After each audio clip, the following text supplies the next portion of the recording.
أهلا بيكم أعزائي المشاهدين في قناة أخبار كل يوم. هنقدم ليكم نتائج مباريات اليوم الأحد 27 ديسمبر 2020.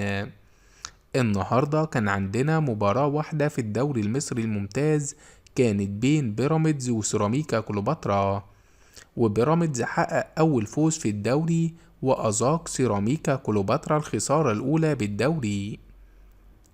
حقق فريق بيراميدز فوزه الأول في الدوري المصري الممتاز على حساب سيراميكا بهدف دون رد في المباراة اللي جمعت الفريقين مساء اليوم الأحد باستاد السويس الجديد ضمن منافسات الجولة الرابعة من عمر مسابقة الدوري الممتاز.